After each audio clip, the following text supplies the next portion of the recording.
Y vamos a leer en Santiago capítulo 5, del 7 al 11, aunque el énfasis que vamos a estar dando en este día principalmente es en los versículos 10 y 11 de esta carta escrita por Santiago, hermano del Señor, ¿verdad? Hijo de María, apóstol de Jerusalén, pastor en Jerusalén, uno de los líderes que quedó, ¿verdad?, en esa iglesia allí. Él escribe esta carta. El título del mensaje es El sufrimiento que honra a Dios. El sufrimiento que honra al Señor. Y entonces leemos en Santiago 5, del 7 al 11. Por tanto, hermanos, tened paciencia hasta la venida del Señor. Mirad cómo el labrador espera el precioso fruto de la tierra, aguardando con paciencia hasta que reciba la lluvia temprana y la tardía. Tened también vosotros paciencia y afirmad vuestros corazones, porque la venida del Señor se acerca. Hermanos, no os quejéis unos contra otros, para que no seáis condenados. He aquí, el juez está delante de la puerta. Hermanos míos, tomad como ejemplo de aflicción y de paciencia a los profetas que hablaron en nombre del Señor. He aquí, tenemos por bienaventurados a los que sufren. Habéis oído de la paciencia de Job y habéis visto el fin del Señor, que el Señor es muy misericordioso y compasivo. Padre, te damos gracias, Señor, por tu palabra. Como siempre reconocemos, Dios, que sin ti nada podemos hacer, Padre amado. Que solamente tú puedes tocar los corazones, Señor, no solamente de aquellos de piedra y ser transformados en corazones de carne, espiritualmente hablando, Señor, sino que aún aquellos que ya tienen ese corazón de carne, solamente eres tú, Señor, el que puedes llegar a hablar a nuestra vida, Señor, mostrar tu voluntad, tu deseo, Señor, con nosotros, que tú quieres trabajar en nuestra vida, que tú quieres hacer. Así que, Padre, eso es lo que te pedimos, Señor, en este día. Te pido que me guardes, Señor, ¿verdad? Quiero hablar conforme a tu palabra y tu voluntad. Así que cúbreme, Señor, con tu gracia en este día, en el nombre de Jesús. Amén. Bueno, se pueden sentar. Como les dije, vamos a dar énfasis en esos versículos 10 y 11. Los voy a repetir. Santiago 5, 10 dice: hermanos míos, tomad como ejemplo de aflicción y de paciencia a los profetas que hablaron en nombre del Señor. Y el 11, he aquí tenemos por bienaventurados a los que sufren. Habéis oído de la paciencia de Job y habéis visto el fin del Señor, que el Señor es muy misericordioso y compasivo. Sin duda, nosotros sabemos, y esto no es noticia, que hay mucho sufrimiento en el mundo, en las personas, en las familias, en los matrimonios, en todo lugar, en los trabajos, en las iglesias, en las relaciones que tenemos con los demás. Mucho sufrimiento, muchas situaciones difíciles, mucho dolor, y eso nosotros lo sabemos.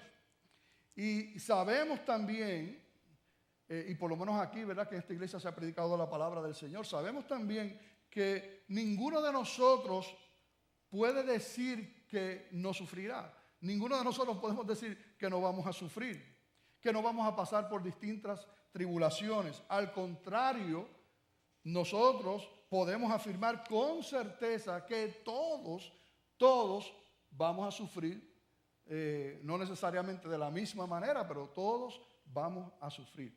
El cristiano que ya ha madurado, ¿verdad?, en su caminar con el Señor, sabe y entiende eso. Sabe ya que todos vamos a sufrir.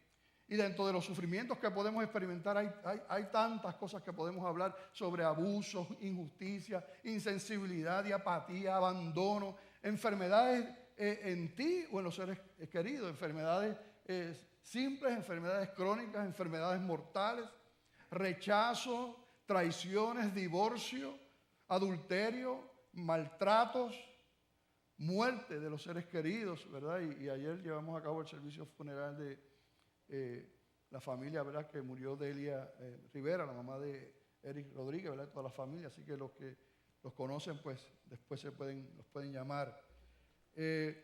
Persecución, hemos hablado. La Biblia habla sobre eso y nosotros estamos al tanto de lo que está pasando en el mundo. Necesidades económicas, escasez. Bueno, tantas y tantas. El sufrimiento viene de muchas maneras en el mundo que vivimos. Así que cualquier persona que te diga a ti, ven a Cristo y todos tus sufrimientos van a acabar, cualquiera que te diga eso, tú debes saber ya que es un mentiroso, que lo que está diciendo no está conforme a la Escritura, que eso no es lo que dice la palabra del Señor.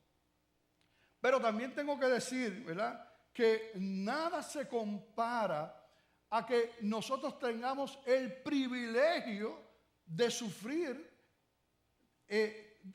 desde el punto de vista bíblico, desde el punto de vista de lo que los designios del Señor y la voluntad del Señor permite para nuestras vidas. También tenemos que decir eso.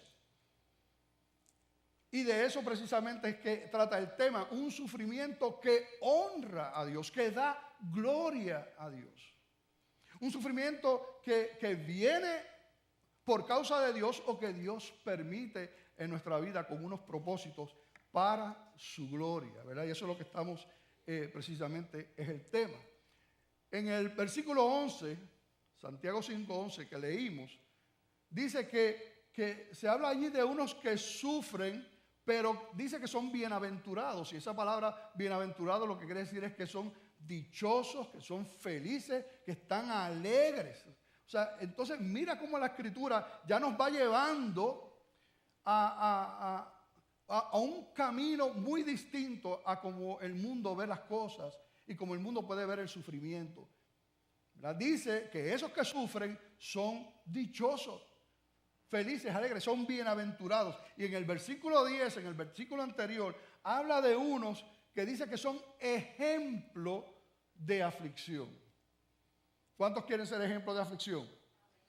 Cuidado con lo que dice, ¿verdad? Pero sí, que es una bendición realmente cuando uno lo ve desde la palabra. Y como ustedes saben, aquí siempre nosotros vamos a hablar por lo que dice la palabra de Dios, que es la única autoridad, la única norma de fe, es la palabra más segura de revelación que nosotros podemos tener. Y mientras estemos entre la palabra estamos bien. Cuando nos salimos ahí, dice la Escritura, que podemos ser llevados por todo viento de doctrina. Por eso es que siempre vamos a ir a la palabra, porque la palabra de Dios es la verdad. Es la verdad y es la que nos transforma, ¿verdad? En lo que nos cambia.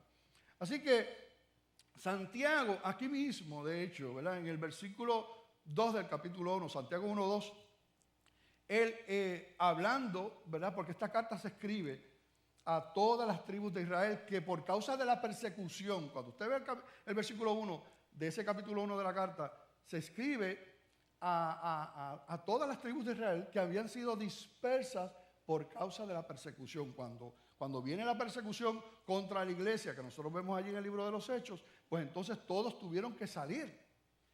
Y eso, ¿verdad?, promovió de hecho el evangelismo, el crecimiento de la iglesia. Hubo, ¿verdad?, propósitos del Señor, como siempre, en todo el sufrimiento que viene de Dios y en todo el sufrimiento que honra al Señor. Siempre, ¿verdad?, tiene propósitos. Entonces vemos eso, cómo se escribe esta carta a toda esa dispersión del pueblo de Israel. Y en el versículo 2, comenzando la carta, dice lo siguiente: hermanos míos, tened por, ¿qué?, sumo gozo cuando os halléis en diversas pruebas. Y seguimos viendo, ¿verdad?, cómo el asunto del sufrir en la Escritura es tan contrario a la visión que tiene el mundo. Dice aquí, mira, tenlo, y fíjate, siempre me gozo con la Escritura, ¿verdad? Y la encuentro tan maravillosa, porque no te dice que tengas, que te goces. ¿Qué te dice? Sumo gozo, un gozo completo, el gozo mayor, ¿verdad? Si alguno tiene duda, ¿qué quiere decir sumo? Pues usted sabe los japoneses, los sumo. Ya se hizo el mental picture, ya sabe que es grande, ¿verdad? Grande, así de grande, ten por sumo gozo, ten por gozo, cuando tú te encuentres en diversas pruebas. Y yo le puedo decir, aquí tocamos una parte solamente de la teología del sufrimiento bíblico, porque hay tantas cosas que hablar que no nos da tiempo.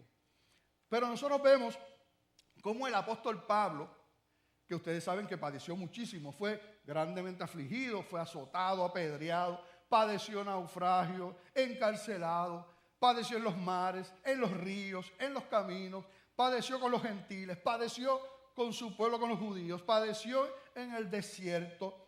Dice que padeció peligros entre falsos hermanos, que padeció en trabajo y fatiga, en muchos desvelos, en hambre y sed, en muchos ayunos, frío, desnudez y muchísimas cosas más.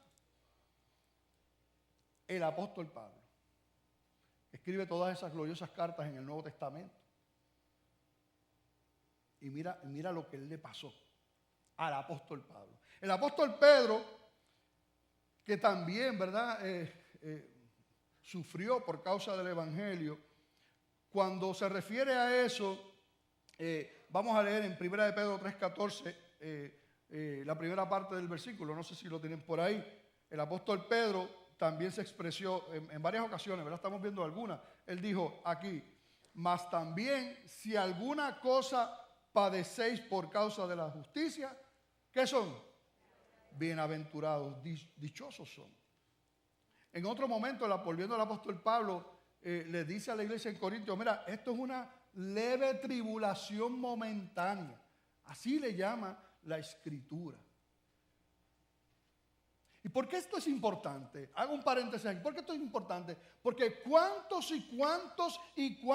cristianos, cuántos hermanos en una iglesia, cuando llegan las pruebas, cuando llega el sufrimiento, cuando llega el dolor, cuando llega la persecución, cuando llega la enfermedad, cuando llega el problema con el esposo, el problema con la esposa, cuando llega el problema con el hijo, entonces Dios, y muchas veces, se aleja de los caminos del Señor. Y estamos viendo qué nos muestra la palabra. Ya les he dicho que claramente todos vamos a sufrir por diferentes razones, no necesariamente las mismas razones. Todos vamos a sufrir. Ahora, no todas las razones por las que nosotros sufrimos, no todas las razones por las que tú sufres, son causas de sufrimiento que honran al Señor, que dan gloria al Señor. No todas. Así que dentro de este tema tenemos entonces que ver, porque estamos diciendo que no necesariamente todo sufrimiento necesariamente glorifica a Dios en tu vida, y eso lo vamos a estar viendo, ¿verdad?, poco a poco también, según llevamos el mensaje. Y yo quiero ahora que nosotros veamos algunos, no van a ser muchos, porque quiero concentrarme en ese sufrimiento que glorifica al Señor, pero quiero mencionar algunos de esos sufrimientos que no glorifican al Señor, que no honran a Dios en tu vida. ¿Cuál es uno de esos sufrimientos? Bueno, el sufrimiento que es consecuencia de nuestro pecado. Y aún sabiendo que lo que tú estás pasando es consecuencia de tu pecado, a veces nos atrevemos a decir, ¿por qué a mí, Señor? ¿Por qué esto me está pasando a mí? Aún sabiendo que nuestra vida no está bien delante de Dios. Y nos atrevemos. Nosotros vemos en la iglesia en Tiatira, cuando allí se está llevando el mensaje a las iglesias. Vamos a leer algunos versículos en Apocalipsis 2:21 al 23, que vemos cómo la amonestación que la palabra le da a esta iglesia, ¿ok? A esta iglesia, que donde había una mujer, ¿verdad?, una supuesta profetisa que estaba seduciendo a los siervos de Dios a la fornicación, y también los estaba seduciendo a la idolatría. Vamos a leer Apocalipsis 2:21 y 23. Dice, y le he dado tiempo para que se arrepienta, pero no quiere arrepentirse de su fornicación. He aquí, yo la arrojo en cama y en gran tribulación a los que con ella adulteran, si no se arrepienten de las obras de ella. Y a sus hijos heriré de muerte, y todas las iglesias sabrán que yo soy el que escudriña la mente y el corazón, y os daré a cada uno según vuestras obras. No me voy a detener mucho, simplemente que ustedes vean que hay unos sufrimientos que es la consecuencia del pecado en nuestra vida. ¿Verdad? Cuando la Escritura dice que la paga del pecado es la muerte, es cierto que, ¿verdad?, que implica la muerte espiritual, pero también está presentado ahí un principio donde el pecado siempre va a tener unas consecuencias, siempre va a morder, siempre va a doler. Y nosotros estamos viendo aquí, ¿verdad?, las implicaciones inclusive terribles que puede tener el pecado en un hermano en la iglesia, lo que estamos viendo aquí, ¿verdad?, en Tiatira. Cuando Ananías y Zafira caen muertos, allá en el libro de los Hechos, definitivamente no fue por la causa de Cristo, tampoco fue por el reino del Señor ni por el Evangelio, ¿verdad? Ese sufrimiento, ellos caen muertos porque ellos mintieron al Espíritu Santo. Y ese sufrimiento, pues definitivamente no da gloria al Señor. Muy distinto, ¿verdad?, cuando Esteban estaba muriendo allí como mártir, siendo testigo del Evangelio y confrontado. Ambos, la consecuencia fue morir, pero uno, ¿verdad?, la consecuencia de su pecado no glorifica a Dios, no honra a Dios. Y otro, glorificando al Señor en su vida, ¿verdad? Y sabemos, ¿verdad?, de ese tremendo testimonio de Esteban.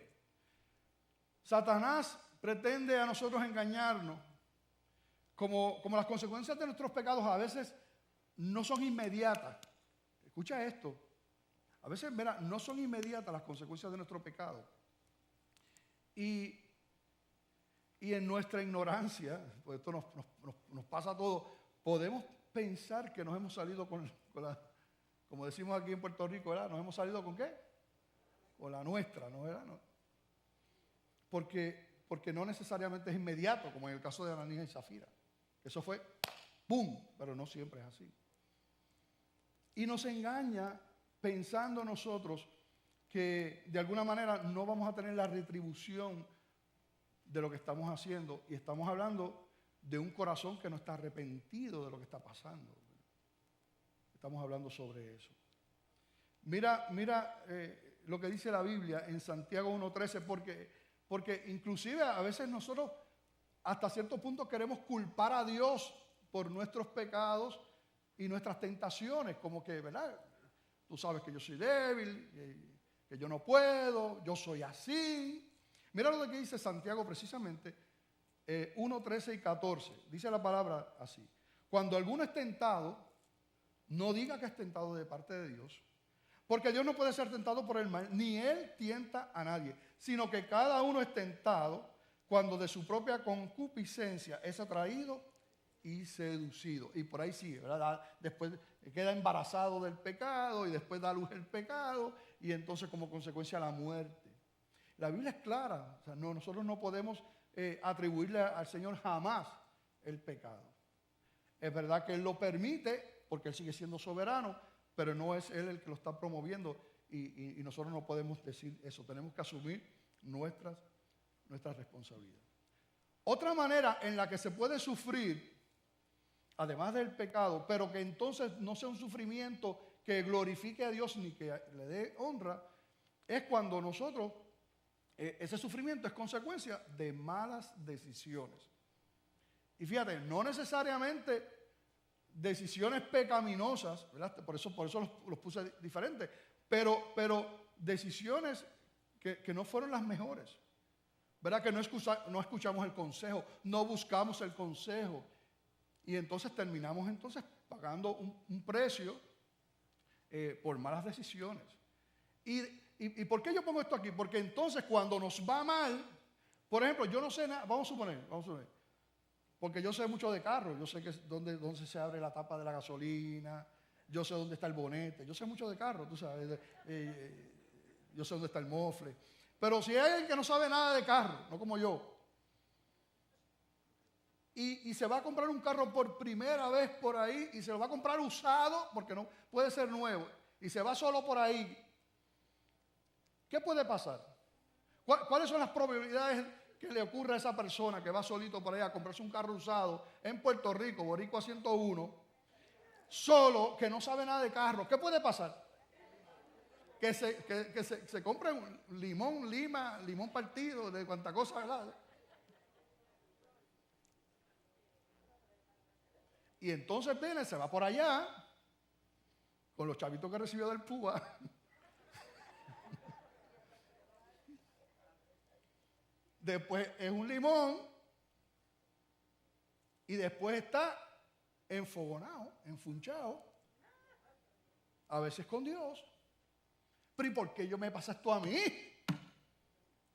¿Por qué esto a mí? Y eso pasa, ¿verdad?, de diferentes maneras y circunstancias. Y es un sufrimiento que a la luz de la Escritura, cuando nos habla sobre la sabiduría, ¿verdad?, buscar consejo, que en multitud de consejeros hay sabiduría. Cuando, pues, estamos pagando un precio por la insensatez. Y es un sufrimiento al que nosotros vamos a enfrentar, que tampoco va a glorificar al Señor. Y lo voy a dejar ahí. Ahora vamos a los sufrimientos, porque quiero darle énfasis a los sufrimientos que sí glorifican a nuestro Señor. Y quiero leer nuevamente Santiago 5, 7 al 11, ¿verdad? Hago mucho eso porque es que ahí es que estamos en ese texto, ¿verdad? Ahí es que estamos partiendo del mensaje. Santiago 5, 7 otra vez dice: por tanto, hermanos, tened que, ahora voy a resaltar algunas cosas, tened paciencia hasta la venida del Señor. Mirad cómo el labrador que espera el precioso fruto de la tierra. Y después que dice, aguardando con paciencia hasta que reciba la lluvia temprana en octubre y la tardía en abril. Santiago 5:8 dice, tened también vosotros paciencia, afirmad vuestros corazones, porque la venida del Señor se acerca. Hermanos, no os quejéis unos contra otros. Dice, no hagas eso, no te quejes, no hagan eso, no nutran, ¿verdad? Lo que no puedan entender, no, para que no seas condenado. Es aquí, el juez está delante de la puerta. Tienes dudas, tienes preguntas. ¿Quién está delante de la puerta? El juez, nuestro Señor. Ve allí. Versículo 10, hermanos míos, tomad como ejemplo de aflicción y de paciencia, otra vez, a los profetas que hablaron en nombre del Señor. He aquí, tenemos por bienaventurados los que sufren. ¿Habéis oído de qué? De la paciencia de Job, y habéis visto el fin del Señor, que el Señor es muy misericordioso y compasivo, porque así es, ¿verdad? Así es nuestro Señor, así es Él. Y resalta una palabra en todo ese texto que hemos leído. ¿Cuál es esa palabra que resalta ahí? Paciencia. ¿Qué es la paciencia? ¿Qué implica esa palabra que nos revela la Escritura en este texto, en el Nuevo Testamento? Pues lo que implica esta palabra, la que Santiago utilizó, lo que conlleva es la idea de controlarnos. Y esto es parte de la definición de esa palabra, lo que implica esa palabra paciencia utilizada aquí. Conlleva la idea de controlarnos, de restringirnos a nosotros mismos, de ser lentos para la ira. Implica que el mal está presente y en medio de ese abuso o maltrato a nuestras personas, a las personas, Dios nos llama a controlarnos, a no dejar que nuestras emociones nos lleven a actuar de una manera descontrolada. Y usa mucho eso, ¿verdad? Nos llama también, implica esperar. Todo eso implica la palabra paciencia, que se utilizó aquí en el original, en griego, que se escribe en el Nuevo Testamento. ¿Y por qué es importante esto? Porque pensamos en paciencia y ya, paciencia, ser paciente, esperar. No, vamos a ver lo que implica la Escritura. ¿Cómo podemos aplicar entonces esa paciencia en nuestra vida? Porque la Escritura no nos dice algo y nos deja ahí, sino que nos muestra todo, ¿verdad? Y gloria a Dios por eso, ¿verdad? Gloria a Dios porque el Señor hasta aquí nos ha traído. Lo primero es que todo lo que el Señor nos muestra y nos revela es a través del conocimiento de su palabra, ¿verdad? Y de la obra del Espíritu Santo en nuestra vida. Pero tenemos el fundamento, el filtro de todo lo que podamos pensar, de todo lo que podamos sentir. El filtro siempre va a ser la palabra de Dios. Ahí vamos a entender lo que implica. Cuando entendemos la palabra del Señor, y esto tiene que ver cómo nosotros en medio del sufrimiento podemos honrar y glorificar al Señor. Mira, lo primero es que a través de la palabra entendemos cuál es nuestra posición como cristianos. Y eso es importante. Si tú no sabes quién tú eres, créeme, y quién tú eres en el Señor, qué ha hecho el Señor en tu vida, te garantizo que cuando venga el momento de la tribulación, de los problemas, de cada situación, ahí empieza entonces, espérate, ¿qué está pasando? Es importante conocer. Cuando nosotros vemos a Esteban, lo que hizo el Pablo, Juan, Pedro, todos ellos, ¿verdad? Los profetas del Antiguo Testamento, ellos sabían, entendían bien quiénes eran en el Señor. Así que es importante que entendamos por la palabra cuál es nuestra posición en Cristo. Y una de las cosas que nos dice la Escritura en Gálatas 5:22, y vamos a leer hasta el 25, una de las cosas que nos dice la palabra con relación a la paciencia es que es uno de los, ¿de qué? Es una manifestación del fruto del Espíritu Santo en nuestra vida. Mira lo que dice Gálatas 5:22. Mas el fruto del Espíritu es que amor, gozo, paz. Y ahí está. Y esa palabra que dice ahí, paciencia, es la misma palabra que está utilizando el apóstol Santiago en su carta. La misma. Paciencia, benignidad, bondad, fe, mansedumbre, templanza. Contra tales cosas no hay ley. Pero los que son de Cristo han crucificado la carne con sus pasiones y deseos. Si vivimos por el Espíritu, andemos también por el Espíritu. O sea, entender lo que Dios ha prometido. Nada ni nadie te puede separar del amor de Dios que es en Cristo Jesús. Nada nos puede separar. Estamos en sus manos, estamos en las manos de Cristo, estamos en las manos del Padre. Nadie te puede arrebatar de sus manos. Son promesas. Entender las promesas y entender, además de entender las promesas, quién es el que ha prometido. Porque hay muchos que prometen, ¿pero qué? Pero no cumplen. Claro, eso no pasa en Puerto Rico. Así que no solamente es conocer cuáles son las promesas, sino entender quién es el que ha prometido y quién es el que ha prometido todo esto. ¿Quién es el que ha prometido yo voy a estar contigo? Nadie te puede arrebatar de mi mano. Él es el que ha prometido. Y viendo entonces ahí el texto, donde, por ejemplo, ahí en Santiago, nos repite en varias ocasiones, nos habla sobre la venida del Señor. Y que tengamos paciencia hasta la venida del Señor y que la venida del Señor se acerca y nos habla sobre eso. ¿Qué está haciendo Santiago? Está recordando precisamente una promesa. O sea, yo regreso por ustedes. El día del Señor vendrá. No se preocupen. ¿Verdad? Les parece que se tardan, ¿verdad? En su humanidad. Por eso es que nosotros tenemos que, lo que estamos aquí aprendiendo de la palabra es funcionar, que nuestra mente funcione conforme a la palabra y no conforme a nuestros sentimientos y lo que hemos aprendido en el mundo. Dice, no, mira, no desmayes. El Señor viene pronto. De hecho, en un lugar, ¿verdad?, donde la Biblia dice, ¿verdad?, y está hablando el apóstol Pedro en uno de los mensajes de él, de sus cartas, dice que un día es como 1000 años y 1000 años como un día, porque es que somos desesperados. Y vemos por ahí, y cuántos se mofan, de hecho, ¿verdad? Se reían de Gille Ávila, que si Cristo viene, que si, y mira para allá, se murió. Y se siguen mofando. Eso pasaba desde el principio. Porque inclusive en el primer siglo los creyentes creían que el Señor venía ya en unos cuantos añitos. Y al no ver eso empezaron entonces, espérate, ¿pero qué está pasando? Y él le dice, no, recuerden quién es el prometido, recuerden la promesa, él dijo que vendrá y vendrá. Cuando el apóstol Pedro habla sobre ese texto, que un día es como 1000 años y 1000 años como un día, lo que está hablando precisamente es del día del Señor que va a venir. Así que entender las promesas y vemos aquí cómo Santiago les dice, Él viene.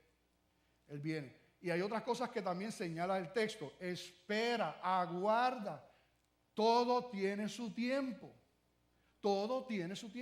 Mira, y vamos a unos versículos en Habacuc 2:3, este profeta pequeño, este libro de 3 capítulos, pero tremendo, ¿verdad? Que tienen de asignación leerlo. Habacuc 2:3. Vamos a leer. Mira, ¿qué estaba pasando aquí? Habacuc no entendía unos tratos del Señor con su pueblo, que le había dado la espalda como tantas veces el pueblo de Israel, y entonces iba a usar a los caldeos, ¿verdad? A los babilonios, los iba a utilizar como parte de los propósitos que él hace. Y Dios iba, en cierta medida, cuando usted ve allí en Habacuc, usted ve que Dios le dice que los va a exaltar, Dios mismo, a ese pueblo pagano en contra de su pueblo. Porque por eso es que, mira, la Escritura nos habla de que los caminos del Señor son más altos que nuestros caminos. Son cosas que tenemos que aprender. ¿Cómo nosotros, siendo tan pequeños, pretendemos entender las cosas? La eternidad, ni siquiera puedo detener el latido de mi corazón, no tengo siquiera el control de eso, pero pretendo saber muchas veces más que el Señor sobre las cosas. Y eso termina en dolor, en sufrimiento, en angustia. Y terriblemente cuando eso no se trabaja con eso, inclusive pues hasta se alejan de los caminos del Señor. Pues él no entendía y de hecho se molesta con el Señor y le dice cosas allí, ¿verdad? Yo no lo tengo aquí. Bueno, vamos a leer Habacuc 1, 2 y 3. Lo tengo por aquí. Dice, ¿hasta cuándo, oh Jehová, clamaré y no oirás? Y daré voces a ti a causa de la violencia y no salvarás. ¿Por qué me haces ver iniquidad y haces que vea molestia? Destrucción y violencia están delante de mí, y pleito y contiendas se levantan. Mira qué atrevido. Pero cuando nosotros no entendemos los propósitos de Dios y en los sufrimientos que de alguna manera Dios o promueve o permite en nuestra vida para nuestra gloria, y nosotros los resistimos, estamos actuando de la misma manera, aunque no utilicemos esas palabras. Así que él se levanta molesto, pero como dice allí en el texto, espera, guarda, todo tiene su tiempo. Mira lo que el Señor le responde en Habacuc 2:3, así que estoy haciendo unos cambios aquí. Dice, aunque la visión tardará aún por un tiempo, mas se apresura hacia el fin y no mentirá. Dios no miente, lo que Dios ha prometido así va a ser. Aunque tardare, ¿qué pasa? Espéralo, porque sin duda vendrá, no tardará. Así que lo que Dios ha prometido vendrá, sin duda. Va a ser así en el tiempo del Señor. Además de poder entender las promesas, cuando Santiago está hablando, ¿verdad? En esos textos que leímos nosotros, en ese pasaje, utiliza una expresión en el versículo 8. Él dice, afirmad vuestros corazones. Y estamos diciendo que para entender estos procesos del Señor necesitamos también saber quién es el que ha prometido. Además de conocer las promesas, saber quién es el que ha prometido, nuestro Dios. Y ahí dice, la expresión que lo muestra es, afirma tu corazón. Afirma tu corazón. Lo que tú sabes, lo que tú has conocido, lo que tú has experimentado. Mira, Santiago 1, 17 y 18. Santiago 1, 17 y 18. Él sabía quién era el Señor. Él sabía lo que hace Dios. Él sabía cuál es el corazón de Dios. O sea, en otras palabras, él entendía quién es el que prometió.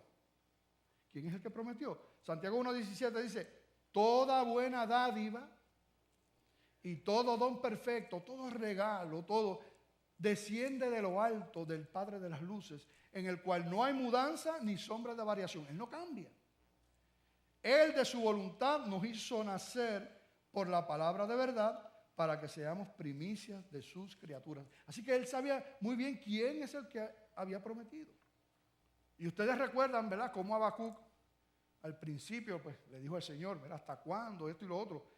Pero después que el profeta pasa por un proceso, y eso es parte de lo que vamos a ver ya mismito, porque esos sufrimientos que glorifican al Señor muchas veces son procesos donde Dios nos pone a nosotros, con propósitos que tiene con nuestra vida. Y así pasó con Habacuc también. Y cuando él entonces reafirma, ¿verdad? Se enfoca, entiende, espérate, el que ha prometido es Dios.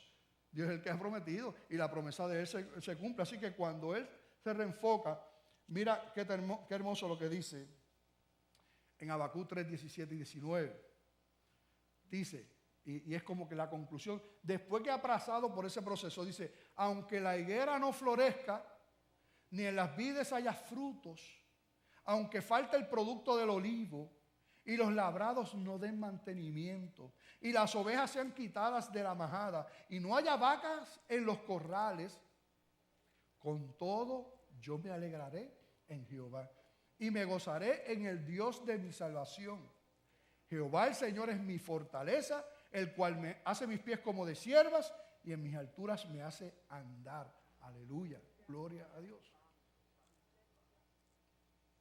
Ya había pasado por ese proceso y termina así. Y fíjate que termina, no porque las cosas necesariamente funcionaron como él quería, no, dice, aunque no sea como yo quiero, aunque no esté esto, aunque no llegue lo que estoy esperando, aunque Dios no me sane, vamos a aplicarlo a nosotros, aunque Dios no me sane, aunque no vuelva, no regrese esta persona que me abandonó, que me dejó, aunque mi hijo no se sane, aunque no me den ese trabajo que he estado orando por tanto, con todo me alegraré en Jehová y me gozaré en el Dios de mi salvación.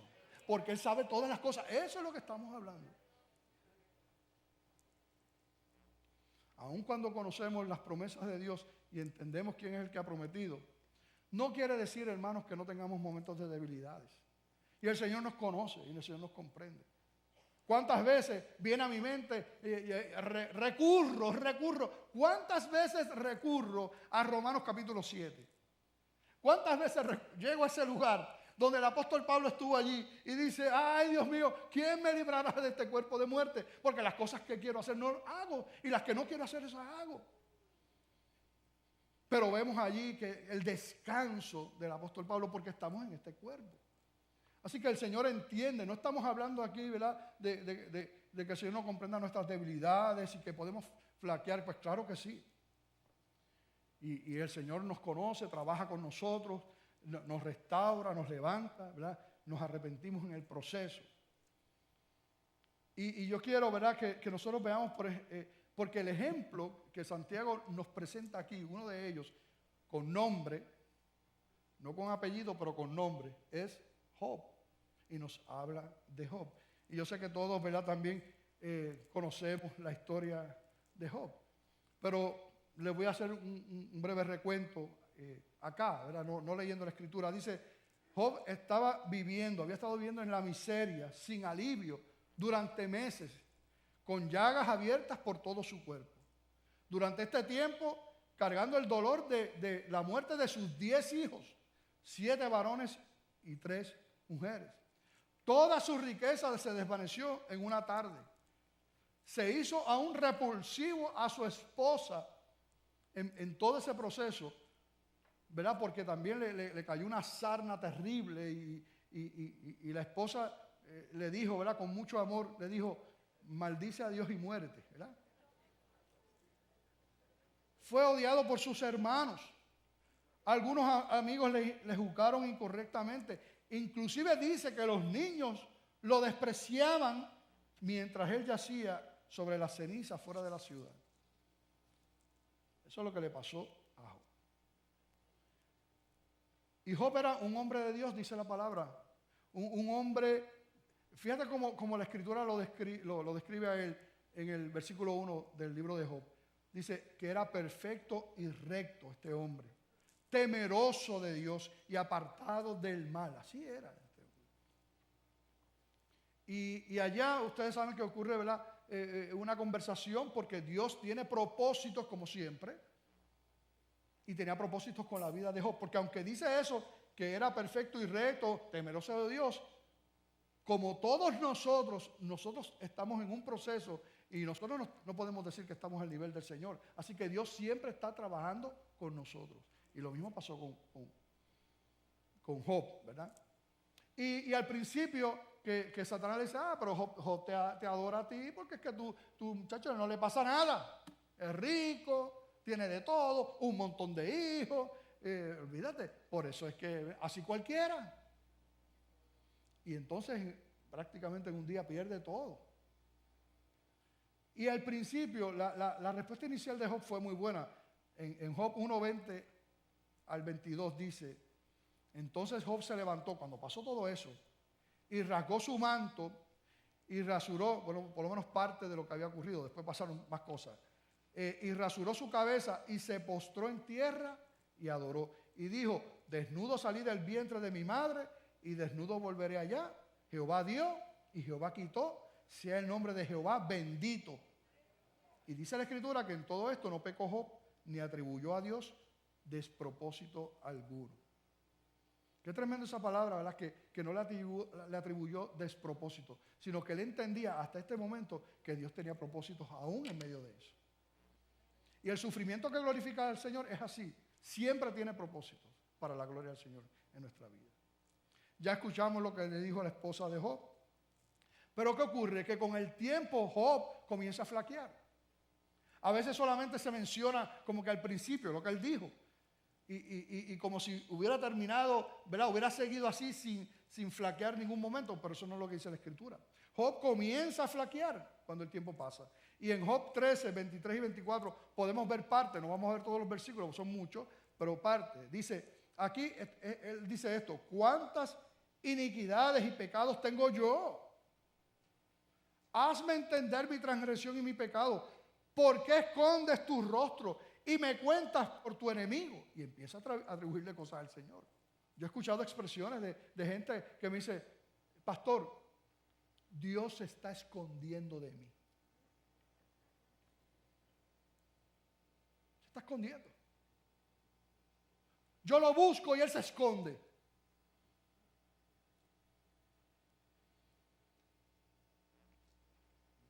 Me da mucha tristeza eso. Nos podría pasar, ¿verdad? Pero por eso es tan importante conocer la palabra. Porque ¿se esconderá Dios alguna vez de ti?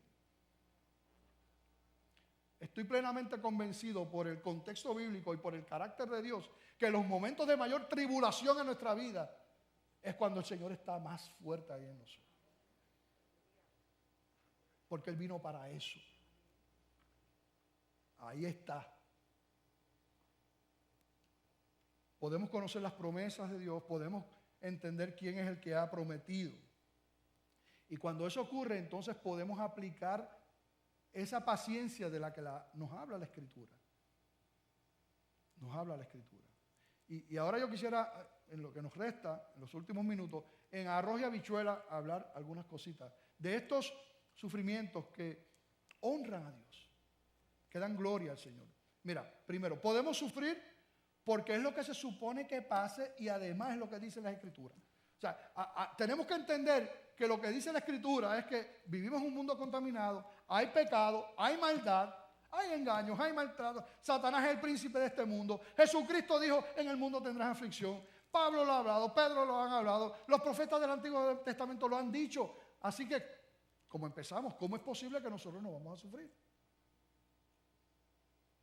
Vamos a sufrir. De diferentes maneras, pero vamos a sufrir. Entender eso. Cuando uno entiende eso y uno enfrenta la vida de esa manera, mira, glorificamos al Señor. Porque Él nos ha hablado claro. Segundo, podemos sufrir porque Satanás es el enemigo de las almas también. La Escritura habla sobre eso. Hay un enemigo junto con el plan de Dios diseñado para cada una de nuestras vidas, con el plan que el Señor ha diseñado para la iglesia. Hay un plan del enemigo de Satanás también que busca destruir y estorbar. Y eso también ocurre en nuestra vida también. Así que no podemos obviar que tenemos un enemigo. Así lo dice la Escritura. Ahora, hay que tener cuidado porque hay gente que ve a Satanás en todo. Y que todo sufrimiento y todo mal aparente y toda prueba que llega a la vida es por el diablo. Este diablo. Y está fregando allá y dice, el diablo está en las ollas, está metido el diablo también. Y ven al diablo en todo. Y a veces pareciera como si el diablo tuviera más poder que Dios. Así que hay que entender que Él es nuestro enemigo, pero tenemos también que tener cuidado sabiendo el lugar que tiene el diablo y el lugar que tiene nuestro Dios que está con nosotros como poderoso gigante que es nuestro Señor. Podemos sufrir porque el mundo es enemigo de la luz. No solamente, ¿verdad?, tenemos un enemigo que es Satanás, sino que el mundo en sí es enemigo de la luz. Y nosotros los creyentes somos de la luz. Así que el mundo no nos va a querer. Y eso es lo que se supone. Eso es lo que debe pasar, que no nos quieran. Y que cuando murmuren de ti, hablen de ti diciendo mentiras y todo eso, pues la Escritura dice, ¿verdad?, que tú debes regocijarte, que eres bienaventurado. Somos de la luz y las tinieblas no mezclan. Así que tenemos que sufrir eso. Por eso la persecución. Ahora mismo estamos en esta concentración que se avisó con tiempo. La iglesia a favor de la vida como la palabra de Dios la define. Porque este proyecto se queda corto. ¿Ok? Se queda corto. Nosotros defendemos la vida como está aún la Escritura. Claro, apoyamos lo que están haciendo allí, ¿verdad?, la lucha que están dando. Pero nosotros creemos, ¿verdad?, en la vida desde el principio. Estamos allí, se anunció con tiempo. En el ala sur le dijeron, y entonces los grupos pro aborto y los grupos feministas dijeron, para allá es que vamos también nosotros, para el mismo lugar, en el ala sur. Eso es lo que se supone que pase. Pues, gracias al Señor, porque la misma policía dijo, mira, vamos ahora se puede usar el ala norte ustedes. Y entonces los dejamos ellos allá. Como quiera, al final hicieron un intento y vinieron para acá, pero se detuvieron. Pero eso es lo que se supone que pase, ¿verdad? Habían como 4 gatos allí, pero eso pues eso. Esperamos que los gobernantes, los legisladores puedan ver realmente, como siempre hemos dicho, y lo que ha salido una y otra vez a través del periódico y de las encuestas y todo, que el 80% aproximadamente, cuidado sin más, no está a favor ni del aborto, ni nada de esas agendas, ni de la perspectiva de género. Es un grupo minoritario, un grupo minoritario, totalitario, pero no representa a la mayoría. Pero eso es lo que se supone que pase. Podemos sufrir como consecuencias del pecado de otros, también eso pasa. No solamente el pecado de nosotros nos puede morder, el nuestro, sino que el pecado de alrededor también. Y es triste eso. Cuando leíamos el fin de semana atrasado, creo que fue, que hubo 13 asesinatos. 13. ¿Cuántas familias de ahí serán creyentes? ¿Cómo habrá afectado? ¿Cuántas madres le servirán al Señor? La mayoría de muchachitos. Podemos sufrir como consecuencia del pecado de otros porque estamos en este mundo. Podemos sufrir porque Dios quiere traernos a Él. Y aquí quiero hablarte a ti si tú no le has entregado tu vida al Señor. Porque una de las herramientas que el Señor utiliza para acercarnos a Él es el quebrantamiento. ¿Cuántos de los que están aquí llegaron después de estar, mira, que la vida lo había destrozado, solos, vacíos, quebrantados? ¿Cuántos de los que están aquí llegaron en esa circunstancia? Levante la mano. La mayoría. Así que Dios también utiliza eso para atraernos a Él, ¿verdad?, en su soberanía. No tendría que hacerlo porque Él es soberano, pero lo hace así.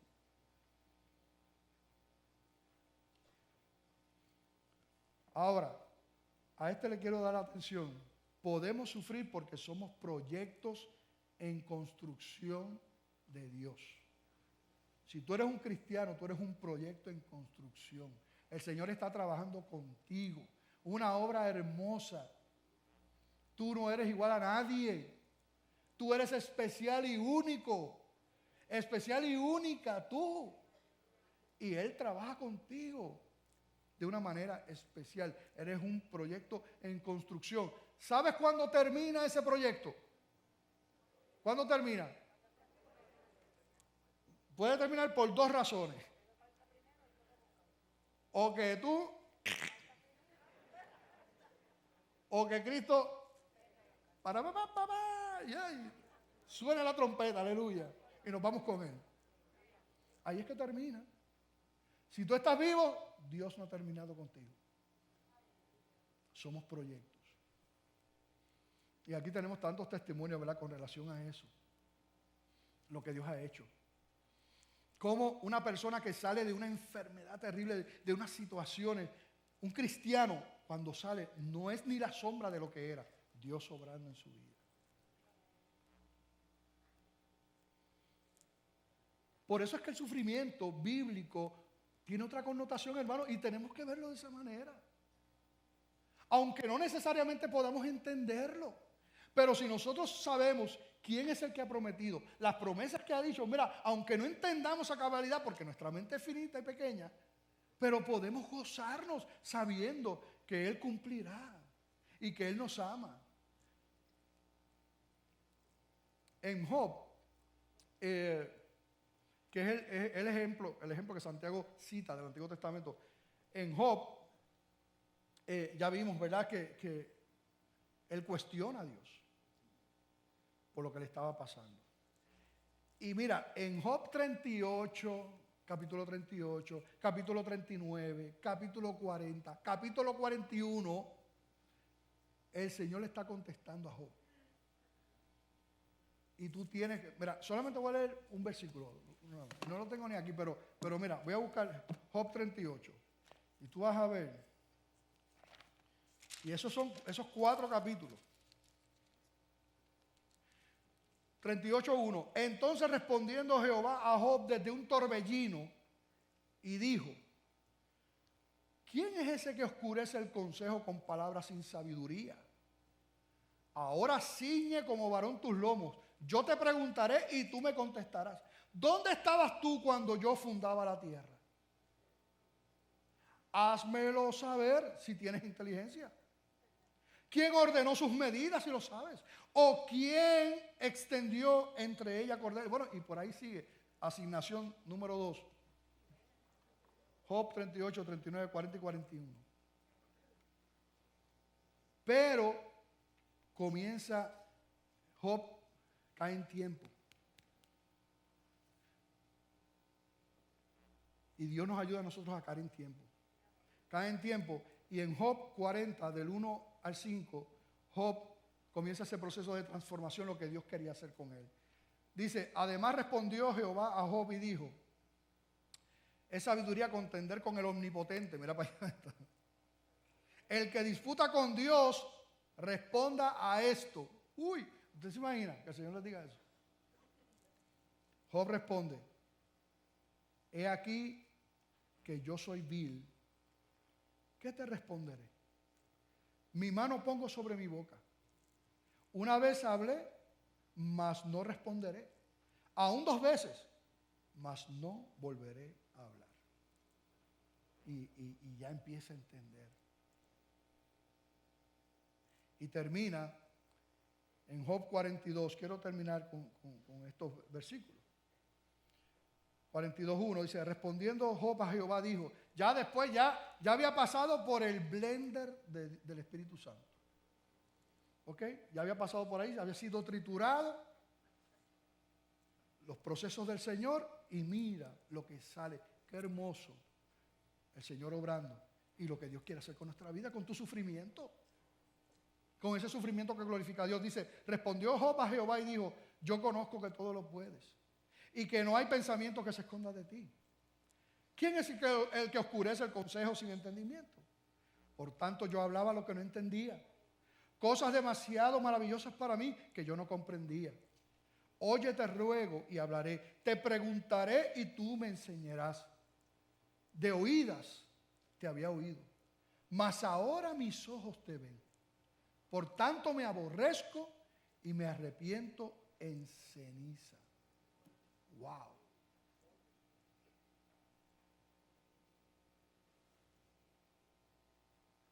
Después de todo ese proceso, mira, Y un hombre que dice, que como dice el versículo 1 de ese libro, un hombre recto del Señor, tremendo, y así era.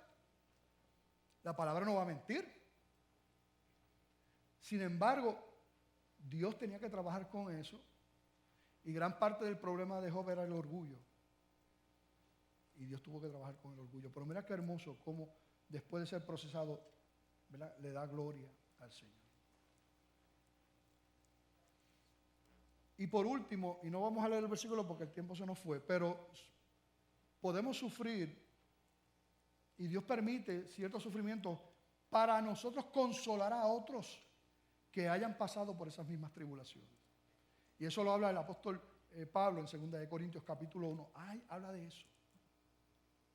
De esa empatía que puede tener el que ha sufrido. Yo recuerdo, y eso ha pasado aquí varias veces, porque aquí hay varias personas que han perdido hijos. Y yo recuerdo a doña Elsie, que se enteró de una mujer, ¿verdad?, que perdió a su hija, creo que era, o su hijo. Y ella buscando desesperada, porque ella quería hablar con ella, porque ella perdió a dos de sus hijos. Y ella con ese amor que, fíjate, podría estar todavía, Dios, yo que te he servido, y 2 hijos míos te los lleva, Dios. No, pero ya se levantó. Dios es el que sabe. Dios es bueno. Él ha prometido. Y entonces, no solamente eso, sino que después de haber pasado por esa situación, quiere utilizarla para la gloria de Dios y consolar como nadie puede consolar. Yo no puedo consolar a alguien así. Y en mi carne no quisiera jamás, ¿verdad?, pasar por esa experiencia. Pero Él sigue siendo bueno. Él sigue siendo fiel.